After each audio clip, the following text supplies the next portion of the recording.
All right, so in this video, I'm going to keep solving these one-step equations. With this one, I'm going to look at when we have a coefficient for x. So this one says 3 times x, or 3 times some number, has to equal 18.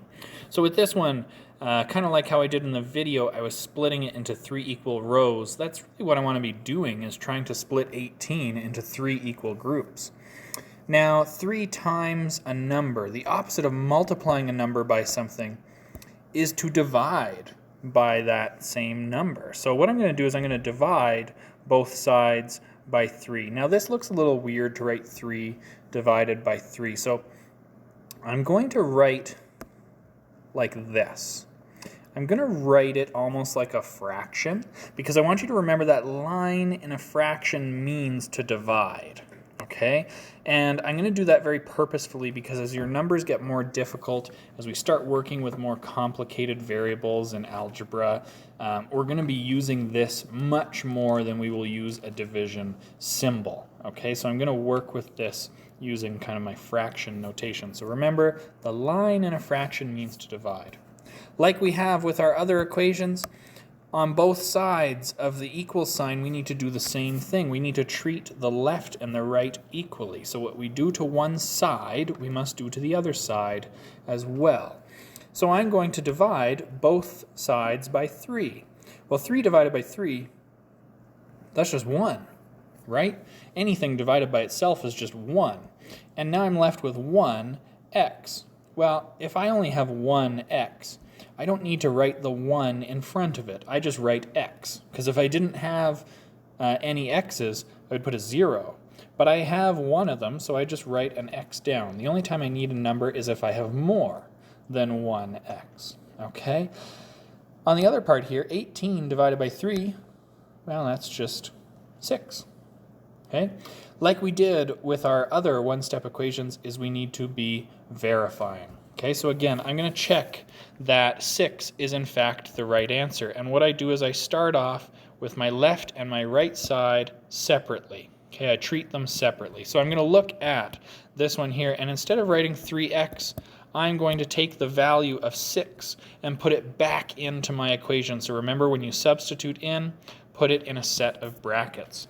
Now this number is directly next to the set of brackets here, and that means that we are multiplying. Notice how I didn't write an x in, and that's because x is my variable.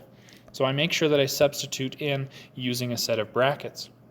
This implies now that I must multiply 3 times 6, gives me 18, which is great because on the left-hand side and the right-hand side, we have the number 18. Because they match, we know we have the correct answer. If they were different, something has gone wrong somewhere, so we need to look back. All right, let's look at this one here. Solve and verify. So this one says negative 5 multiplied by x is equal to 30. Well, the opposite of multiplying by negative 5 is to divide by negative 5. And I'm going to do the same thing to both sides of my equation. Negative 5 divided by negative 5 is positive 1. And then I still have my x, so I would write it as positive 1x. But again, I don't need to write positive 1. If I just have 1x, I just write the single x down. Now positive 30 divided by negative 5 gives me negative 6. And now I got to check to make sure we have the right thing. My left-hand side of the equation started as negative 5x. My right-hand side of the equation started as 30. Oops, I don't need brackets on that 30. I can take those out there. Okay, so on my left-hand side, it's negative 5 times some number x, and I'm saying that x should be negative 6. Let's put that negative 6 in a set of brackets. And now this says negative 5 times negative 6. Negative times negative is positive, and 5 times 6 is 30. So we get positive 30 on both sides. So that must be the correct answer. X must be negative 6. Let's look at another. This one, negative 4 times x is equal to negative 24. The opposite of multiplying by negative 4 is to divide by negative 4. And so I'm going to divide by negative 4 on both sides of my equation. On the left-hand side, the negative 4 and the negative 4. Negative 4 divided by negative 4 is 1. And I get 1x. So I just write the x down. On the right, negative divided by negative is positive. 24 divided by 4 is 6. So I get my value here for x should be positive 6. And now we're going to check to make sure that it is. I started with negative 4x on the left-hand side. And on the right-hand side, I started with negative 24. If I take that value of x as positive 6, and instead of writing x, I write in positive 6 in a set of brackets, we hope that we get the same thing on the right-hand side. Negative 4 times positive 6, opposite signs, so when we multiply them, it's negative, and 4 times 6 is 24. We have the same thing on the left as we have on the right. Last one.